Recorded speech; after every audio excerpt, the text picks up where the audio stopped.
ఈ గంగవాయిలాకు పప్పు ఇవాళ మంచిగా 2 టైమ్స్ కడిగేసుకోవాలి. అంతా మట్టి మట్టి ఉంటాయి కదా వర్షానికి. 2 టైమ్స్ మళ్ళీ అడుగుతున్నా మంచిగా వాటర్లో కడిగేసి ఇప్పుడు పప్పులో అన్నీ వేసి పెట్టేసేస్తాం. పచ్చిమిరపకాయలు తుంచేసేసేస్తాం.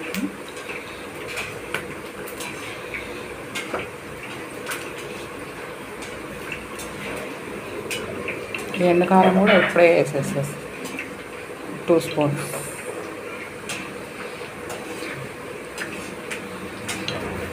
అండ్ మెంతి పొడి చూడండి, చిన్న చిన్న ఉల్లిపాయలు వేసిన, ఉప్పు, కారం, పసుపు, మెంతి పొడి వేసా, కడిగి పెట్టుకున్న చింతపండు. ఇప్పుడు మంచిగా 2 సార్లు కడిగేసుకున్న గంగవాయిలాకు వేసేసి మూత పెట్టేసేస్తాం. మామిడికాయ అంటే బాగుంటుంది, మామిడికాయ లేదు. ఇది వేసేసి ఒక 5 విజిల్స్ మూత పెట్టేసేసుకోండి. విజిల్ పెట్టేసి 5 విజిల్స్ వచ్చేలా పెట్టేసి 5 విజిల్స్కి చూడండి మెత్తగా అయిపోయింది. ఉల్లిపాయలు కూడా మంచిగా ఉడికిపోయింది. మంచిగా ఎలిపేసేసి రాళ్ళు ఉప్పు వేసేస్తాం.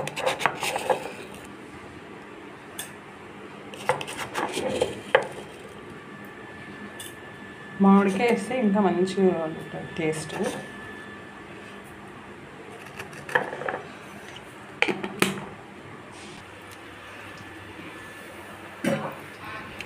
చూడండి, పప్పు పోపుకి పచ్చిశనగపప్పు, జీలకర్ర, ఆవాలు, మినపప్పు, ఎండుమిరపకాయలు, వెల్లుల్లిపాయలు వేసా. ఇవి మంచిగా వేయించుకొని పప్పులో వేసేస్తాను.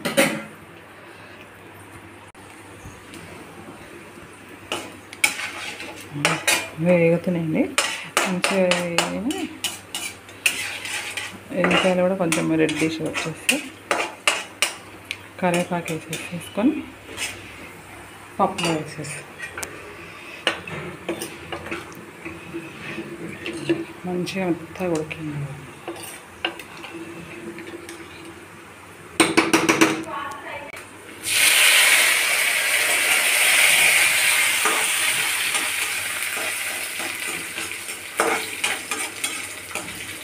కరివేపాకు వేసేస్తా, పప్పులో వేసేస్తాను.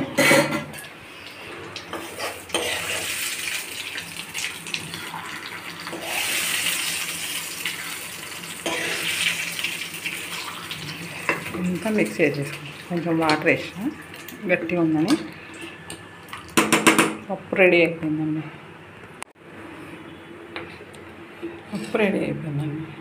మంచిగా పోపు వేసేసాం, ఉడకబెట్టేసేసి ఇంకా రెడీ. ఫంక్షన్లలో వేసే బెండకాయ ఫ్రై. పల్లీలు చూడండి మంచిగా, కరివేపాకు కూడా వేయించేసినాం. ఇంకా పల్లీలు వేయించేసినా కదా, దీంట్లో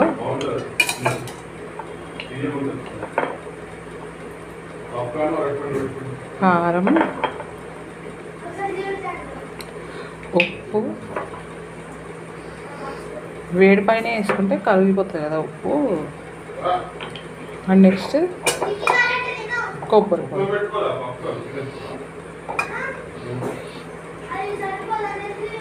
అన్నీ వేసేసి మంచిగా కలిపేసి బెండకాయ ఫ్రై. గంగవాయిలాకు పప్పు చేస్తున్నాం కదా, బెండకాయ ఫ్రై పప్పు బాగుంటుంది. డాబా స్టైల్ బెండకాయ ఫ్రై రెడీ.